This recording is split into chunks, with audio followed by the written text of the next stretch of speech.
ವಿಹಾನು ವಿಹಾನು ಎಲ್ಲಿದ್ಯಪ್ಪ? ಓ ಇವಳು ಕೈ ಸಿಕ್ಕಿದ್ರೆ ನಾನು ಬಟ್ಟೆಗೆ ಹೋಗ್ದಂಗೆ ಒಗ್ದಾಕ್ಬಿಡ್ತಾಳೆ. ಮೆಲ್ಲಿಗೆ ಹೋಗಿ ಮಂಚದ ಕೆಲಸ ಸೇರ್ಕೊಂಡ್ಬಿಡ್ತೀನಿ. ಇದೇನು ಇವಳು ಬಾಗ್ಲಾಕೋಳೆ? ಲೇ ಲೇ ಶರಣ್ಯ ಶರಣ್ಯ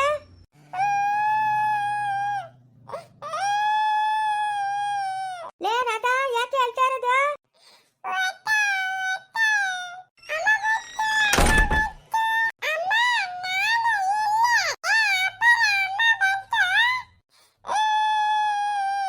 ಯಾಕೆ ಇಲ್ಲಿದ್ದೀರಾ? ಯಾವಳ ಅವಳು ಒಯ್ದೋಳು? ಅದೇ ಯಾವಳ ಅವಳು? ಯಾರು ಇಲ್ಲ ಎತ್ತಂದವಳು ಶರಣ್ಯ ಎಲ್ಲೂ ಇಲ್ಲ ಅಲ್ವ? ಇಲ್ಲ ಅವಳು ಆಳ್ಬೇಡ ಸುಮ್ಮನೆ ಅವಳ ಎಲ್ಲ ಹೋಗೋಳೆ. ನೀವೇನ್ ಮಾಡ್ತಾ ಇದ್ರಿ ಇಲ್ಲಿ? ನಡೀರಿ ನಡೀರಿ ಮನ್ಕೋಗಣ. ಬಾಪ ಎತ್ಕೊಂತೀನಿ ಬಾ. ನೀನು ಬಾರೆ.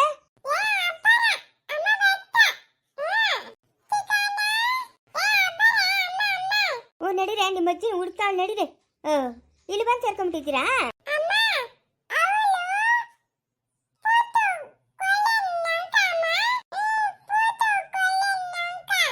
ಏನ್ ಪೂತು? ಓ ಆಪಲ್ನ ಕೊಡಿಲ್ಲ ಅವಳು ನಿಮ್ಕ?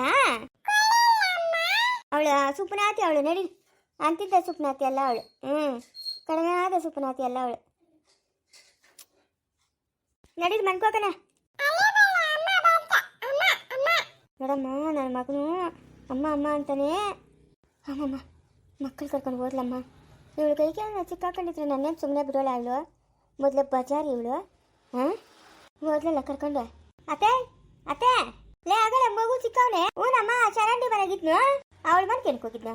ಅವಳ ಹತ್ರ ಸುಟ್ಕೊಂಡು ಸುಮ್ಮತ್ತಲ್ಲ. ಅದೇನೋ ಇವ್ರೇನೋ ಒಳಕೋಗಿ ಬಾಗಿಲಿಗೆ ಹಾಕೊಂಡ್ಬಿಟ್ರೆ ಹೆಂಗ? ನಾನು ಹೋಗಿ ನೋಡಿದ್ರೆ ಅವಳು ಎಲ್ಲೂ ಇರಿಲ್ಲ. ಹೌದಾ? ಎಲ್ಲ ನೋಡ್ಕೊಂಡಿಲ್ಲ ಅವಳಲ್ಲಿ. ಅವಳನ್ನ ಅವ್ರ ಮನೆಗೆ ಬಿಟ್ಬಿಟ್ಟು ಬಂದೆ. ಹೋಗು ಮಲಗ್ಸೋಗು ಮಗುನ. ಲೇ ಇವನೇ ನಿಂಗೆ ಆಧಾರನೇಲೆ. ಇವನ್ನ ಹುಷಾರಾಗಿ ನೋಡ್ಕೊಳ್ಳ ನೀನು. ತಾಡು ಕೇಳಿಸ್ಕೋಗಿದ್ರು ಪರವಾಗಿಲ್ಲ. ನಿಂಗೆ ಬುದ್ಧಿ ಇಲ್ಲ. ಎರಡೇನು ಮಕ್ಳಿಗೂ ಮದುವೆ ಮಾಡಿಬಿಟ್ಟಿದ್ಯಾ. ಇನ್ನೇನಿದ್ರು ಇವನೇ ಆಧಾರ. ಇವನ್ನ ಚೆನ್ನಾಗಿ ನೋಡ್ಕೊ ನೀನು. ನಿನ್ನೆ ಅಮ್ಮನು ಅಂತ ನಂಬ್ಕೊಂಬಿಡ್ಬೇಕು ಅವನು. ಹಂಗೆ ಪ್ರೀತಿ ತೋರಿಸ್ಬೇಕು ಅವನ ಮೇಲೆ ನೀನು. ಆ ಸಾವಿತ್ರಿ ಹತ್ರಿಗೆ ನಾವು ಹೋದ್ರೆ ಯಾರೂ ಬರಲ್ಲ ಮಕ್ಕಳು ಹತ್ರಿಗೆ ವಾಪಸ್ಸು. ನೋಡ್ತಾ ನಿನ್ನ ಮಕ್ಕಳು ಅವಳು ಚೈತನ್ಯ ಅವಳಿಗೆ ಫೋನ್ ಮಾಡ್ತಾಳೆ. ನಿನ್ಗೇನೇನ ಫೋನ್ ಮಾಡ್ತಾಳ? ಅದೇ ನಾನು ನೋಡ್ಕೊತೀನಿ. ಅದ್ರ ಬಗ್ಗೆ ಬಿಡು. ಈಗ ಸವಿತಿನ ಫಸ್ಟು ಓಡಿಸೋ ಪ್ಲ್ಯಾನ್ ಮಾಡತ್ತೆ ನೀನು. ಮಾಡೋಣ ಹೋಗು ಮಗುನ ಮಳ್ಸೋಗು. ಎಲ್ಲದಕ್ಕೂ ಒಂದು ಪರಿಹಾರ ಮಾಡೋಣ ಹೋಗಿ. ಲೇ ಅದೇನ್ರೆ ಹಂಗೆ ಮಾತಾಡ್ತಾ ಇದ್ದೀರಿ? ಏನಿಲ್ಲ ಬಾಕೋ. ಸವಿತಾ ಬಂದವಳಂತೆ. ಬಂದವಳೆ. ಮಗು ಎತ್ತ ಹೋಗ್ಬಿಟ್ಟಿದ್ನು. ಆಗ ಅವನು ಇವನು ಕೈಲಾಸ ಮನೆಗಿದ್ನಂತೆ ಕರ್ಕೊಂಬಂದವಳೆ. ಮಲಗ್ಸೋಗಮ್ಮ ಮಲಗ್ಸೋಗು. ಮಾತಾಡಿಸ್ತೀನಿ ಸವಿತಾನ. ಅಯ್ಯೋ ನಾನೆಲ್ಲಿ ಮಾತಾಡ್ಸಿಲ್ಲಮ್ಮ. ನಮ್ಗೆ ಅವ್ರಿಗಾಗಲ್ಲ. ನಾನು ಮಾತಾಡ್ಸಕ್ಕೆ ಹೋಗಲ್ಲ ಅವಳನ್ನ. ಅವಳು ನೆನ್ನೆ ದಾಪುಟ್ ದೂಪುಟ್ ಅಂತ ಒಂದು 5-6 ಏಟಿಗೆ ಹಾಕ್ಬಿಟ್ಲು ನಂಗ. ನೋಡಂಬುಜಿ ನಿಂಕ ಬಾಯಿ ಮುಂದು ಕೈನು ಮುಂದೆ. ಆಯಮ್ಮನ ಪಾಡ್ಕ ಆಯಮ್ಮನ ಇರ್ತಾಳೆ. ಒಬ್ಬೊಬ್ಬರು ಮೈ ದಿನ್ಸು ಆಯಮ್ಮನ ಹೆಂಗನ ಇರ್ತಾಳೆ. ತಿಂದರೆ ಯಾರು ದಪ್ಪ ಆಗಲ್ಲ, ಏನೂ ಮಾಡೋಕ್ಕಾಗಲ್ಲ. ಅವರು ಮೈ ದಿನ್ಸು. ನೀನು ಸುಮ್ಮನೆ ಹಂಗೆ ಹಿಂಗೆ ಅಂತ ಮಾತಾಡೋದು ಬಿಡು. ಯಾಕೆ ಬೇಕು ನಿಂಕ? ಅದೊಂದು ಎಮ್ಗೊಡ್ಡೆ ತಗೋ. ತಿರ್ಗಾ ನೋಡ ಅದೇ ಮಾತುಗಳೇ ಮಾತಾಡ್ತೀಯ ನೀನು. ಮಾತಾಡಬೇಡ. ನಾನು ಹೋಗಿ ಸವಿತಾ ನನಗೆ ಮಾತಾಡ್ಸ್ಕೊಂಬರ್ತೀನಿ. ನಾನು ಬರ್ತೀನಿ ಬಾ. 1-2 ಮಾತು ಹೇಳಬೇಕು. ಹೇಳ್ಬಿಟ್ಟು ಬರ್ತೀನಿ. ಸುಮ್ಮನೆ ಅವಳಿಗೆ ಮುಂಚಿನ ವಯಸ್ಸಂಗೆ ಮಾಡಬೇಡ. ಇಲ್ಲ ಬಾಕ ಇರೋದನ್ನು ಮುಂಚೆನೇ ಹೇಳ್ಬಿಡ್ಬೇಕು. ಸುಮ್ಮನೆ ಇಲ್ದಿದ್ದೆಲ್ಲ ಯಾಕ? ನಡಿ.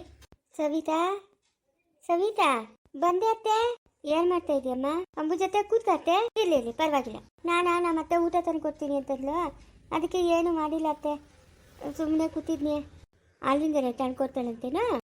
ತಂದ್ಕೊಡ್ತಾಳಂತೆ. ಹೆಂಗೋ ನಿಮ್ಮ ಮತ್ತೆ ಊಟನೂ ತಂದ್ಕೊಡ್ತಾಳೆ, ಬಾಣಂತನೂ ಮಾಡ್ತಾಳೆ. ಹೇಳೋಣ ಕಲ್ಯಾಣಮ್ಮ. ನೀವು ಚೆನ್ನಾಗಿದ್ರೆ ನಮ್ಗೆ ಅಷ್ಟೇ ಸಾಕು.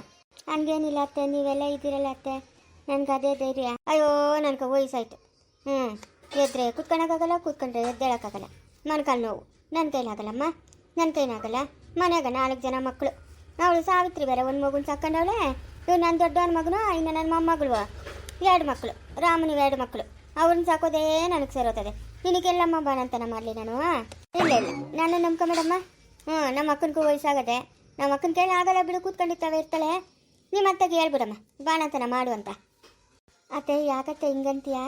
ಇಷ್ಟು ದಿನದಿಂದ ನಾನೇ ನೋಡ್ಕೊತೀನಿ ಅಂತ ಇದ್ದೆ ಅಂತ ಇದ್ನಿ. ಇವಾಗ ಯಾಕೋ ಆರೋಗ್ಯನೇ ಸರಿ ಇಲ್ಲ ಸವಿತಿ. ಮೈ ಕೈ ಎಲ್ಲ ನೋವು ಪ್ರೀತ ನೋವು ನನಗೆ. ನನ್ನ ಕೈಲಿ ಏನೂ ಮಾಡೋಕ್ಕಾಗಲ್ಲಮ್ಮ. ನೀನು ನನ್ನನ್ನು ತಪ್ಪು ತಿಳ್ಕೊಂಬೇಡ, ನನ್ನ ಕೈಲಿ ಆಗಲ್ಲ. ನಾನು ಅದನ್ನ ಹೇಳೋಣ ಅಂತಲೇ ಬನ್ನಿ. ಇವತ್ತೆ ಅವಳು ಹೇಳು ಚದು ಕಲ್ಲಿದ್ದಂಗೆ ಅವಳೆ ಮಾಡ್ತಾಳೆ ಬಾಣಂತಾನೆ. ನನ್ನ ಕೈಲಾಗಲ್ಲಮ್ಮ. ನಮ್ಮ ಮನೆಗೆ ನೋಡಿ ಯಾರನ್ನೂ ನಂಬ್ಕೊಬೇಡ. ಸಾವಿತ್ರಿ ಸರೋಜಿ ಎಲ್ಲ ತೋಟ ಕೆಲ್ಸಕ್ಕೆ ಹೋಗ್ಬೇಕು, ನಾನು ಆ ಮಗುನ ನೋಡ್ಕೊಬೇಕು. ಆಗಲ್ಲಮ್ಮ, ನಮ್ಮ ಕೈಲಿ ಆಗಲ್ಲ. ನಮ್ಮನ್ನು ನಂಬ್ಕೊಬೇಡ ನೀನು. ಈ ಮಾತು ನಿಂಗೆ ಕೈ ಹೇಳ್ಬಿಟ್ಟು ಹೋಗೋಣ ಅಂತ ಬನ್ನಿ. ಅಯ್ಯೋ ಅವಳು ಹಂಗೆ ಅಂತಾಳೆ ಹೇಳಮ್ಮ, ಹಂಗೆ ಅಂತಾಳೆ. ನೀನು ಮುನ್ಸ್ಕ ಪ್ರಚಾರ ಮಾಡ್ಕೊಬೇಡ. ಅವಳು ಹಂಗೆ ಅಷ್ಟು ದುಡುಕಿ ಮಾತಾಡ್ಬಿಡ್ತಾಳೆ. ಮುನ್ಸು ಒಳ್ಳೇದೇ, ದುಡುಕಿ ಮಾತಾಡ್ತಾಳೆ. ನಿಮ್ಮ ಅತ್ತೇನೋ ಅವಳು ಏನೋ ಕಿತ್ಲಾಡ್ತಾರಂತೆ, ಅದಕ್ಕೆ ಕಾಪಕ್ಕೆ ಹಂಗೆ ಮಾತಾಡ್ತಾವಳೆ. ನಾನು ನೀವೆಲ್ಲ ಇರ್ತೀರ ಅನ್ನೋ ಧೈರ್ಯದ ಮೇಲೆ ಇದೀನತ್ತೆ. ಎಲ್ಲ ಇದ್ದೀರಿ ಬಿಡಮ್ಮ, ಬಿಡು ನೀನು ಅದ್ರ ಬಗ್ಗೆ ಆಲೋಚನೆ ಮಾಡಬೇಡ. ತಿರುಗಿಂತ ಕೆಟ್ಟ ನಿರ್ಧಾರ ತಗೊಂಬೇಡಮ್ಮ ನೀನು. ಮನೆ ಬಿಟ್ಟು ಓದ್ತೀನಿ ಹಂಗೆ ಹಿಂಗೆ ಅಂತ, ಆಯ್ತಾ? ಆರಾಮಾಗಿರಮ್ಮ ನೀನು. ಓ ಶಿವ, ಹೆಂಗಿದ್ಯಪ್ಪ? ಹ್ಞೂ ದೊಡ್ಡಮ್ಮ, ಚೆನ್ನಾಗಿದ್ದೀನಿ. ಸರಿ, ಅದೇನೋ ಮಾತಾಡಪ್ಪ. ಅವಳೇ ನಾನು ನೋಡಿಗಿರಿದ್ಲೋ ಏನೋ ನೀನು ಬಂದಿದ್ದು? ಇಲ್ಲ, ನಮ್ಮಮ್ಮನು ನನ್ನ ಕೆಲಸದಿಂದ ಒಳಗೆ ಬರ್ತಾ ಇದ್ನೆ, ಹಿಂಗೆ ಹೋಗಿ ಊಟ ಕೂತು ಹೋಗಪ್ಪ ಅಂದ್ಲು, ಅದಕ್ಕೆ ಬಂದೆ. ನೋಡಿಲ್ಲ ಅವಳು. ಸರಿ ಅದೇನೋ ಮಾತಾಡ್ಕೊಳ್ರಮ್ಮ. ಹೆಂಗಿದ್ಯಾ ಸವಿತಾ? ನಾನು ಚೆನ್ನಾಗಿದ್ದೀನಿ, ನೀನು ಚೆನ್ನಾಗಿದೆಯಾ? ಹ್ಞೂ ಚೆನ್ನಾಗಿದ್ದೀನಿ. ಅಲ್ಲ, ಯಾಕೆ ನೀನು ಇಂಥ ನಿರ್ಧಾರ ಮಾಡಿಬಿಟ್ಟೆ? ಹಾಂ, ಯಾಕೋ ಮುನ್ಸಿಗೆ ಬೇಜಾರಾಗ್ಬಿಟ್ಟು ಅದಕ್ಕೆ ನಾನು ಹೊರಟೋಗ್ಬಿಟ್ಟೆ. ಅಯ್ಯೋ ಉತ್ತರೋಳೆ, ನಾನಿಲ್ಲ. ಹಾಂ, ಅಲ್ಲ ಗಾಯ ಎಲ್ಲ ಮೇಲಾಯ್ತಾ ಬಿರಿನಾ? ಹ್ಞೂ ಮೇಲಾಯ್ತು. ಊಟ ತಂದಿದ್ದೀನಿ, ತಿನ್ನು ಊಟ. ಆಮೇಲೆ ನಾಳೆ ಸಾಯಂಕಾಲ ಡಾಕ್ಟ್ರ್ ಹತ್ರ ಹಂಗೆ ಹೋಗಿ ಬರೋಣ, ಹಾಸ್ಪಿಟ್ಲಿಗೆ ಹಂಗೆ ಹೋಗಿ ಬರೋಣ. ಸರಿ ಆಯಿತು, ಹೋಗಿ ಬರೋಣ. ಕೂತ್ಕ. ನನಗೆ ಮುನ್ಸಿಗೆ ಬೇಜಾರಾಗ್ಬಿಡ್ತು. ಏನಪ್ಪ ಹಿಂಗೆ ಹೊರಟು ಬಿಟ್ಲಲ್ಲ ಇವಳು ಅಂತ ಹೇಳ್ಬಿಟ್ಟು. ಅದೇ ನಿಂಗೆ ಏಟು ಬಿತ್ತಲ್ಲ, ಒಬ್ಬ ಬಾಯ್ಗೆ ಬಂದಂಗೆ ಮಾತಾಡಿದ್ಲ ಅವಳು ಬಂದು, ಅದಕ್ಕೆ ನಾನು ಅಂತ ಮನೆ ಬಿಟ್ಟು ಹೊರಟೋಗ್ಬಿಟ್ಟೆ. ಇವಾಗ ಎಲ್ಲ ತಪ್ಪು ನಿಂದೆ, ಆಯಿತಾ? ನೀನು ತಪ್ಪು ಮಾಡಿರೋವಾಗ ನಿನಗೊಂದು ಸಮಯ ಬರೋವರೆಗೂ ಯಾರು ಏನೇ ಅಂದರು ಅದನ್ನು ಕೇಳಿಸ್ಕೊಂತೀರ, ಆರಾಮಾಗಿರೋದು ನೋಡು. ನೀನೇ ತಾನೇ ಅವತ್ತು ನಮ್ಮನ್ನೆಲ್ಲ ತೊರ್ತೋದಳು. ಇವತ್ತು ಅವಳು ಬಂದವಳೆ, ಅವಳು ಮಾತಾಡ್ತಾಳೆ, ಅವಳಿಗೆ ಮಾತಾಡೋ ಅಧಿಕಾರ ಅದೇ. ನೀನೇ ತಾನೇ ತಪ್ಪು ಮಾಡಿದ್ದು. ನಂದೇ ತಪ್ಪು. ಅದಕ್ಕೆ ನಿನಗೂ ಒಂದು ಟೈಮ್ ಬರ್ತದೆ. ಟೈಮ್ ಬರೋವರೆಗೂ ತಾಳ್ಮೆಯಿಂದ ಇರಬೇಕು ನೀನು. ನಿನಗಿವಾಗ ತಾಳ್ಮೆ ಅವಶ್ಯಕತೆ ಅದೇ. ಅವನಿಗೆ ಏನು ಬುದ್ಧಿ ಕಲಿಸಿದ್ಯಾ ನೀನು ಮನುಕ? ಒಂದು ಕೆಲಸ ಕರೆಕ್ಟಾಗಿ ಮಾಡಲ್ಲ. ಅಲ್ಲಿ ಹೋಗು, ಅಲ್ಲಿ ಬಟ್ಟೆ ಎಷ್ಟು ಬಂದೈತೆ ನೋಡು, ಕೆಲಸ ಮಾಡ್ತಾವ್ರೆ ನೋಡು, ಫೋನ್ ಇಟ್ಕೊಂಡು ತಿರುವಾಗ್ತಾ ಇರ್ತಾನೆ. ನನಗೆ ಹೊಡೆದು ಬಿಡೋಣ ಅನ್ನೋಷ್ಟು ಪಾಪ ಬರ್ತದೆ. ಏನು ಮಾಡೋದು? ಅದೇನು ಬುದ್ಧಿ ಕಲಿಸಿದ್ಯಾ? ಆಸ್ತಿ ಪಾಸ್ತಿ ಎಲ್ಲ ಈ ವಯಸ್ಸಿಗೆ ಕಳೆದವನಲ್ಲ ಅವನು. ಮುಂದೆ ಹೆಂಗೆ ಜೀವನ? ಮುಂದೆ ಹೆಂಗೆ ಜೀವನ ಹೇಳು ಅವನು? ಈ ವಯಸ್ಸಿಗೆ ಮನೆ ಹೋಯ್ತು, ಜಮೀನು ಹೋಯ್ತು, ಎಲ್ಲ ಹೋಯ್ತು. ಅಯ್ಯೋ, ಯಾರು ಹೇಳಿದ್ ನಿಂಗ ಮನೆ ಜಮೀನೆಲ್ಲ ಹೋಯ್ತು ಅಂತ? ಯಾವುದು ಹೋಗಿಲ್ಲ. ನಮ್ದು ಹಳೆ ಮನೆಯೆಲ್ಲ ಇದ್ದಿತ್ತು, ಹಳೆ ಮನೆಯೆಲ್ಲನೂ ಬಿಟ್ಟೋಗ್ಬಿಡ್ತು. ಅದಕ್ಕೆ ನಾವು ಕಟ್ಸ್ಕೊಳ್ಳೋಣ ಅಂದ್ಬಿಟ್ಟು ಬಾಡಿಗೆ ಮನೆಗೆ ಇದ್ದಿತ್ತು. ನಮ್ಮ ಅಪ್ಪನ ಜಮೀನು ಒಂಚೂರು ಕಲ್ತಿಲ್ಲ, ನಾನು ಎಲ್ಲ ಹಂಗೆ ಕಂಡಿದ್ದೀನಿ. ಸುಮ್ಮನೆ ನಮ್ಗೆ ವಿಧಿ ಇರಲಿಲ್ಲ ಅವಾಗ. ಹಿಂಗೆ ಹೇಳ್ದಿರ ಆಸ್ತಿ ಮನೆ ಎಲ್ಲ ಹಂಗೆ ಐತೆ. ಅವನೇನು ಕಲ್ದಿಲ್ಲ. ಮಾವನ ಹತ್ರ 10-12 ಲಕ್ಷ ದುಡ್ಡು ಇಸ್ಕೊಂಬಂದಿದ್ನಲ್ಲ, ಅದನ್ನು ಮಾತ್ರ ಖರ್ಚು ಮಾಡಿಬಿಟ್ಟ. ನಿನ್ನ ಹತ್ರ ಯಾಕೆ ಮುಚ್ಚಿಕ್ಲಿ ನಾನು? ಏನು ಕಲ್ದಿಲ್ಲ. ಆಸ್ತಿ ಎಲ್ಲ ಹಂಗೆ ಐತೆ, ಅದು ಹಂಗೆ ಇರಲಿ, ಸುಮ್ಮನೆರು. ನಮ್ಮ ಅಮ್ಮನಿಗೆ ಸಡನ್ನಾಗಿ ಹಾರ್ಟ್ ಅಟ್ಯಾಕ್ ಆಗಿ ಸತ್ತೋಗಿದ್ದಷ್ಟೇ. ನಮ್ಮ ಅಪ್ಪನ ಅವನೇ. ಅಯ್ಯೋ, ಏನು ಹಿಂಗೆ ಮಾತಾಡ್ತಾ ಇದೀಯ ನೀನು? ಎಲ್ಲ ನಿಮ್ಮ ಅಪ್ಪನ? ಎಲ್ಲ ಅವನೇ ಅಂತಲೇ ತಿಳಿದು. ನಮ್ಮ ಅಮ್ಮನ ಸತ್ತೋದ್ಮೇಲೆ ಮರು ಕಾಯಿಲೆ ಜಾಸ್ತಿ ಆಗೋಗ್ಬಿಟ್ಟು ನಮ್ಮನ್ನು ಯಾರನ್ನೂ ಗುರ್ತಿಡಿತಾ ಇಲ್ಲ. ಅಲ್ಲಿಗೂ ಬೆಂಗಳೂರಿಗೆಲ್ಲ ಕರ್ಕೊಂಡೋಗಿ ಆಸ್ಪತ್ರೆಗೆ ತೋರಿಸ್ಕೊಂಬಂದ್ರೂ ವಾಸಿ ಆಗಿಲ್ಲ. ಏನು ಇದ್ದಿತ್ತಾಗಿರಲ್ಲ ನಮ್ಮ ಅಪ್ಪನು. ಎಷ್ಟು ಸತಿ ಅಂತ ಹಿಡ್ಕೊಂಬಂದು ಮನೆಗೆ ಇಟ್ಕೊಳ್ಳೋದು. ಇವನು ಮನು ಅಲ್ಲಿ ಇಲ್ಲಿ ಹೊಲ್ಟೋತಾ ಇದ್ನ. ಆಮೇಲೆ ಒಂದು ದಿವಸ ಆಚೆಗೆ ಹೋದನು ಬರೇ ಇಲ್ಲ. ಸುತ್ತಮುತ್ತ ಊರಿಗೆಲ್ಲ ಹುಡುಕಿದ್ದೀವಿ, ಎಲ್ಲಂದ್ರೆ ಅಲ್ಲೇ ಹುಡುಕಿ.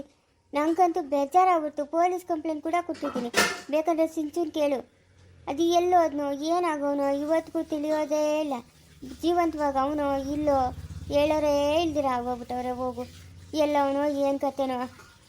ಆಮೇಲೆ ನನ್ನ ಕೈ ಕ್ಯಾನ್ಸರ್ ಅಂತ ಬಂತಲ್ಲ, ನಾನು ಇದ್ರಾಗಿದ್ದೋಗ್ಬಿಟ್ಟೆ. ನನಗೆ ಆ ಶಕ್ತಿ ಕಳೆದೋಯ್ತು, ನಮ್ಮ ಅಪ್ಪನ ಹುಡ್ಕೋ ಶಕ್ತಿ. ನಮ್ಮ ಅಪ್ಪನ ಬರಲೂ ಇಲ್ಲ. ಆಗೋಯ್ತು, ಹತ್ತತ್ರ 1.5 ವರ್ಷ ಆಗೋಯ್ತು ನಮ್ಮ ಅಪ್ಪನ ಮನೆ ಬಿಟ್ಟು. ಜೀವಂತವಾಗಿದ್ದಿದ್ರೆ ಬರೋನೇನೋ. ಇಲ್ಲ, ನಮ್ಮ ಅಪ್ಪನ ಇದ್ದಂಗಿಲ್ಲ ಜೀವಂತವಾಗಿ. ಎಲ್ಲಿ ಹುಡುಕ್ಲಿ ನಾನು? ಯಾವ ಊರಂತ ಹೋಗಿ ಹುಡುಕ್ಲಿ? ಪೊಲೀಸ್ ಕಂಪ್ಲೇಂಟ್ ಎಲ್ಲ ಕೊಟ್ಟಿದ್ದೀರಿ. ಸಿಂಚು ನೋಡ್ತೀನಿ ಅಂತಾನೆ ಅವಳೆ, ನೋಡಲೇ ಇಲ್ಲ. ಹೌದಾ? ಹಂಗಾದ್ರೆ ಆಸ್ತಿ ಪಾಸ್ತಿ ಏನು ಕಳ್ದಿಲ್ಲ ತಾನೆ ನೀವು? ಇಲ್ಲ, ನಾನು ಬಿಟ್ಬಿಡ್ತೀನ ಆಸ್ತಿ ಎಲ್ಲ ಕಳಿಯಕ್ಕ. ಈ ಕ್ಯಾನ್ಸರ್ಕ ಜಾಸ್ತಿ ದುಡ್ಡು ಬೇಕು ಹಂಗೆ ಹಿಂಗೆ ಅಂತ ಇದ್ರು. ಹೆಂಗೋ ರಾಮು ತಿಳ್ಕೊಂಡು ಬಂದಲ್ಲ, ಅವಾಗ ರಾಮು ಹತ್ರ ನಾನು ಹಿಂಗೆಲ್ಲ ಹೇಳ್ಬಿಟ್ಟೆ. ನಮ್ಮ ಹತ್ರ ಅಷ್ಟು ದುಡ್ಡು ಇರಲಿಲ್ಲ. ಸರಿ ಬಿಡು ನೀನು ಅದ್ರ ಬಗ್ಗೆ ಏನು ಆಲೋಚನೆ ಮಾಡಬೇಡ. ಸರಿ ಬಿಡು. ಜೀವಂತವಾಗಿದ್ದರೆ ನಿಮ್ಮ ಅಪ್ಪನ ಸಿಕ್ಕೇ ಸಿಗ್ತಾನೆ. ನಿನ್ನ ಕೈಯಾಗ ನಿಮ್ಮ ಅಪ್ಪನ ಕಣ್ಣದ್ರೂ ಇತ್ತಂದರೆ ಬಂದೇ ಬರ್ತಾನೆ. ನೀನೇನು ಆಲೋಚನೆ ಮಾಡಬೇಡ ಆಯಿತಾ? ಹುಷಾರು. ನಾಳೆ ಸಾಯಂಕಾಲ ಆಸ್ಪತ್ರೆಗೆ ಕರ್ಕೊಂಡು ಹೋಗ್ತೀನಿ. ಇವಾಗ 4 ತಿಂಗ್ಳಿಗೆ ಬಿದ್ದದಲ್ಲ? 4 ತಿಂಗ್ಳಿಗೆ ಬಿತ್ತದೆ. ಸರಿ, ನಾನು ಓದ್ತೀನಿ. ಅವಳು ಜಗಳ ಮಾಡ್ತಾಳೆ. ಸರಿ ಹೋಗು.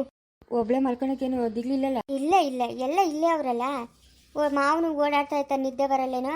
ನಾನು ಕಿಟಕಿ ನಂಗೆ ನೋಡ್ತೀನಿ, ಅವಾಗ ಓಡಾಡ್ತಾ ಇರ್ತಾನೆ. ಏನು ತೊಂದರೆ ಇಲ್ಲ. ಕಾಂಪೌಂಡು ರಾತ್ರಿಗೆ ಬೀಗ ಹಾಕ್ಬಿಡ್ತಾರೆ, ಯಾರೂ ಒಳಗೆ ಬರಲ್ಲ. ಸರಿ ಆಯಿತು. ಊಟ ಮಾಡಿ. ನೀನು ಊಟ ಮಾಡಿ ಟೈಮ್ಗೂ ಮಾತ್ರೆಗಳು ತಗೋ. ಯಾಕಂದರೆ ಕ್ಯಾನ್ಸರ್ ಆಪ್ರೇಷನ್ ಆಗೈತಲ್ಲ, ಮಗು ಹೆಂಗೆ ಏನು ಅಂತ ತಿಳ್ಕೊಬೇಕು. ಒಳ್ಳೆ ಡಾಕ್ಟ್ರ್ ಹತ್ರಕ್ಕೆ ಹೋಗಬೇಕು. ಚಿಕ್ಕಬಳ್ಳಾಪುರದಾಗ ಒಳ್ಳೆ ಡಾಕ್ಟರ್ ಅವರಂತೆ. ಅವರು ದೊಡ್ಡ ಆಸ್ಪತ್ರೆಗೆ ಇರ್ತಾರಂತೆ. ಬೆಳಗ್ಗೆ ಹೊತ್ತು ರಾತ್ರಿ ಹೊತ್ತು ಅಲ್ಲೇ ಕ್ಲಿನಿಕ್ ಇಟ್ಕೊಂಡವ್ರಂತೆ. ಅಲ್ಲಿ ಕರ್ಕೊಂಡು ಹೋಗ್ತೀನಿ. ಸರಿ ಆಯಿತು.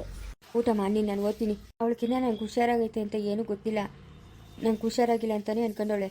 ನೀನು ಯಾರ ಹತ್ರ ಏನು ಹೇಳ್ಬೇಡ. ಅತ್ತೆ ಗೊತ್ತಲ್ಲ. ನಾವು ಅಮ್ಮನ ಗೊತ್ತು. ಸರಿ ಹೋಗು. ನನ್ನ ಆಚರಕ್ಕೆ ನನ್ನ ಗಂಡು ಬನ್ನಲ್ಲ, ಅಷ್ಟೇ ಸಾಕು. ಊಟ ಮಾಡಿ ಮಾತ್ರ ನಿಮಗೆ ಮಲಗ್ಬಿಡೋಣ. ಯಾಕೋ ಅವ್ರ ಮನೆಗಿರೋ ದಿವಸ ನಿದ್ದೆನೇ ಬರ್ತಾರಿಲ್ಲ ನಂಗೆ. ಮೌ ಅಮ್ಮ ಏನೇ ಮೌ, ನಮ್ಮ ಅತ್ತೆ ಸಿಕ್ಕಿದ್ಲಂತಮ್ಮ. ಅದಕ್ಕೆ ಏನು ಮಾಡ್ಬೇಕಂತಿದ್ಯಾ? ಅದಕ್ಕಮ್ಮ ಹಂಗೆ ಮಾತಾಡ್ತೀಯಾ? ಒಂದು ವಾರ ಇದ್ದಕ್ಕೆ ಇಲ್ಲಿ ಕೆಲಸ ಮಾಡ್ಕೊಡಂದ್ರೆ ಮಾಡ್ಕೊಡಕ್ಕಾಗಿಲ್ಲ ಅಮ್ಮನ್ಕ. ಇವಾಗ ಅಮ್ಮನ ಸುದ್ದಿ ಕಟ್ಕೊಂಡು ಏನಾಗಬೇಕು? ಪಾಪಮ್ಮ ನಮ್ಮತ್ತೆ. ಪಾಪನೂ ಇಲ್ಲ ಪುಣ್ಯನೂ ಇಲ್ಲ. ಲೇ ಫಸ್ಟು ನಿನ್ನ ಗಂಡು ಬಂದಿದ್ದ ತಕ್ಷಣ ಮಗುನ ತೆಗ್ಸಾಕು ಅಂತೇಳು. ನಮ್ಮೂರಾಗಿನ ಜನಗಳೆಲ್ಲ ನಗಿತಾರಷ್ಟೇ. ಅಲ್ಲ, ಸ್ವಚ್ಛ ಬಂದವಳೆ, ಇವಾಗ ಈ ಅಮ್ಮನ ಬೊಚ್ರಿ ಆಗೋಳೆ ಅಂತ. ಅದೇ ನಾ ಹೆಂಗ್ಸಕ್ಕೆ ಮನ ಮರ್ಯಾದಿಲ್ಲ. ಈ ವಯಸ್ಸಾಗಿ ಇವೆಲ್ಲ ಬೇಕೇನೆ? ಅದ್ಯಾಕಮ್ಮ ಹಂಗೆ ಮಾತಾಡ್ತೀಯಾ? ಏನು ಮಾಡೋಕ್ಕತ್ತದಮ್ಮ? ಆ ಅಮ್ಮನ್ಗೆ ಕ್ಯಾನ್ಸರ್ ಅದೇ ಅಂತಿದ್ರೆ ನೀನು ಅವ್ನು ಕೊಟ್ಟು ಮದುವೆನೇ ಮಾಡ್ತಾರಿಲ್ಲ. ಕ್ಯಾನ್ಸರ್ ಅಂದರೆ ವಂಶಾವಳಿ ಅಂತೆ. ಯಾರ್ಕನ ಒಬ್ರಿಗೆ ಬರ್ತಾನೆ ಇರ್ತದೆ ವಂಶದಾಗೆ. ಅಲ್ಲ, ಅವಳಿಗೆ ಕ್ಯಾನ್ಸರ್ ಬಂದದೆ ಅಂತಂದ್ರೆ ನಿನ್ನ ಮಗನಿಗೂ ಇರ್ತದಲ್ಲ. ಅಲ್ಲ, ಕ್ಯಾನ್ಸರ್ ಪೇಷಂಟ್ಗೆ ಇವೆಲ್ಲ ಬೇಕಾಗಿತ್ತಾ? ಇವಾಗ ಏನಿಲ್ಲಮ್ಮ, ಆರಾಮಾಗವಳೆ. ಆಪ್ರೇಷನ್ ಎಲ್ಲ ಮಾಡ್ಸೋರೆ, ಮಾತ್ರೆಗಳು ನುಂಗ್ತಾವಳೆ. ಲೇ ಮಾತ್ರೆಗಳು ನುಂಗ್ಲಿ, ಆರಾಮಾಗಿರ್ಲಿ, ಏನನ ಮಾಡ್ಕೊಳ್ಳಿ. ಮಗು ಮಾತ್ರ ಹಾಕ್ಕೊಡ್ದ ಅಮ್ಮನ್ಕ. ನಿನ್ನ ಗಂಡು ಬಂದಿದ ತಕ್ಷಣ ಹೇಳು, ಇಲ್ಲ ನಂಕನ ಹೇಳು, ನಾನು ಹೇಳ್ತೀನಿ. ಅದ್ಯಾಕಮ್ಮ ಹಿಂಗೆ ಮಾತಾಡ್ತಾ ಇದೀಯಾ? ನಾನು ಹಿಂಗೆ ಮಾತಾಡೋದು. ಕತ್ತಕ್ಕಾಗಷ್ಟು ವಯಸ್ಸಾಗದೆ, ನಾಳೆ ಕತ್ತಕ್ಕ. ಇವಳಿಗೆ ಜ್ಞಾನ ಬೇಡ? ಜ್ಞಾನ ಬೇಡನೇ? ಗಂಡಸ್ರಿಗೇನ ಹತ್ರ ಬುತ್ತಿ, ಇವಳಿಗೆ ಎಲ್ಲೋಗಿತ್ತು ಬುತ್ತಿ? ಮಾನ ಮರ್ಯಾದೆ ಇಲ್ದಿದ್ರೆ ಸರಿ ನಮ್ಮ. ನಾನೆಲ್ಲೂ ಕಾಣಮ್ಮ ಇಂಥ ಹೆಂಗ್ಸ್ನ. ನೀನು ಹಿಂಗೆಲ್ಲ ಮಾತಾಡೋದು ನಂಗೆ ಇಷ್ಟ ಆಗಲ್ಲಮ್ಮ. ನಿಂಗೆ ಇಷ್ಟ ಕಷ್ಟ ನನಗೆ ಬೇಕಾಗಿಲ್ಲ. ನಿನ್ನ ಗಂಡು ಬಂದಿದ ತಕ್ಷಣ ಮಗುನ ತೆಗ್ಸಿ ಅಂತೇಳು. ಮಗು ಬೇಕಾಗಿಲ್ಲ. ನಿಂಗೆ ಇಷ್ಟ ಆದರೆ ಎಷ್ಟು, ಕಷ್ಟ ಆದರೆ ಎಷ್ಟು? ಆಯಮ್ಮನ್ ಬಾಣಂತನ ಮಾಡಕ್ಕೆ ಯಾರವ್ರೆ? ಏನೇ ಆಯಮ್ಮನ್ ಬಂದು ಮಾಡ್ಬಿಡ್ತಾಳ? ಅವಳು ಸುಮ್ಮನೆ ಇದ್ಬಿಡ್ತಾಳ? ನಾನು ಓದ್ತೀನಮ್ಮ, ನಾನು ಮಾಡ್ತೀನಮ್ಮ. ನಿಂಗೆ ಗ್ರಾಚಾರನೇನೆ ಸೊಸೆ ಹೋಗಿ ಅತ್ತಕ ಬಾಣಂತನ ಮಾಡೋದು. ಯಾರನ್ನ ಅಂಡು ಬಡ್ಕೊಂಡು ಹೋಗಿದ್ಬಿಡ್ತಾರಷ್ಟೇ. ಅಲ್ಲಮ್ಮ, ಇವಾಗ 4 ತಿಂಗಳಾಗದೆ. 4 ತಿಂಗಳಾದ್ರೆ ಇವಾಗ ಮಗುನ ತೆಗ್ಸಕ್ಕೆ ಹೋದ್ರೆ ಆಯಮ್ಮನ ಪ್ರಾಣಕ್ಕೆ ತೊಂದರೆ ಆಗ್ತೈತಮ್ಮ. ಇವಾಗ ನಾವು ಟಿವಿಗ್ಲಾಗ ಫೋನ್ಗ್ಲಾಗ ಎಲ್ಲ ನೋಡಲ್ಲ. 4 ತಿಂಗಳು ಮಗು ತೆಗ್ಸಿದ್ರೆ ಆಯಮ್ಮನ ಪ್ರಾಣಕ್ಕೆ ತೊಂದರೆ ಆಗಲ್ಲ. ಲೇ ತೊಂದರೆ ಆಗಿ ಓದಲ್ಲ ಬಿಡಿ. ಅವಳ ಕತೆ ಕಟ್ಕೊಂಡು ನಿನ್ಕೇನೆ ಆಗಬೇಕು. ಓದ್ರೆ ಓದ್ಲು. ಇವಾಗ ನೀನು ಹೋಗಿ ಅಲ್ಲಿರ್ಬೇಕಾ? ಯಾವಾಗಿದ್ರು ಅಲ್ಲಿನ ಜಮೀನಿಗೆ ಬಂದೇ ಬರ್ತದೆ. ಫಸ್ಟು ಮಗುನ ತೆಗ್ಸು ಅಂತೇಳಿ. ಮಗುನ ತೆಗ್ಸು ಅಂತೇಳಿ. ಇನ್ನು ಯಾವುದನ್ನ ಗಂಡು ಮಗುವ ಹೆಣ್ಣು ಮಗು ಆದರೆ ಅದಕ್ಕೆ ದಂಡಿಗೆ ಕೊಟ್ಟು ಮದುವೆ ಮಾಡಬೇಕು. ಎಲ್ಲ ನಿಮ್ಮ ತಲೆ ಮೇಲೆ ಬರ್ತದೆ. ಗಂಡು ಮಗು ಆದರೆ ಅದು ಆಸ್ತಿಗೆ ಬಂದಾಗ ಪಾಲು ಕೊಡಬೇಕು. ಇರೋದು ಒಬ್ಬ ಮಗನು. ನೀನು ಹಿಂಗೆ ಕೆಟ್ಟ ಬುದ್ಧಿ ಮಾಡೋದು ನಂಗೆ ಇಷ್ಟ ಇಲ್ಲಮ್ಮ. ನಿನಗೆಲ್ಲ ಮಾತಾಡಬೇಡಮ್ಮ ನೀನು. ನೋಡಿ, ನನ್ನ ಮಾತು ಕೇಳ್ತೀಯಿಲ್ಲ. ನೀನು ಕೇಳ್ತೀಯೋ ಇಲ್ಲ? ಇಷ್ಟು ದಿವಸದಿಂದ ನನ್ನ ಮಾತು ಕೇಳ್ಕೊಂಬಂದಿದ್ಯಾ, ಇವಾಗ ಯಾಕೆ ಎದುರುವಾದಿಸ್ತಾ ಇದೆಯಾ ನೀನು? ನಿನ್ನ ಗಂಡು ಬಂದಿದ ತಕ್ಷಣ ನಾನೇ ಮಾತಾಡ್ತೀನಿ. ಮಗು ತೆಗಿಸ್ಬೇಕಂದ್ರೆ ತೆಗಿಸ್ಬೇಕು ಅಷ್ಟೇ. ನಾಚಿಕೆ ಮಾನ ಮರ್ಯಾದೆ ಇಲ್ದಿದ್ರೆ ಸರಿ. ಅದೇನು ಜನಗಳಮ್ಮ. ಮುಂದುವರಿಯುವುದು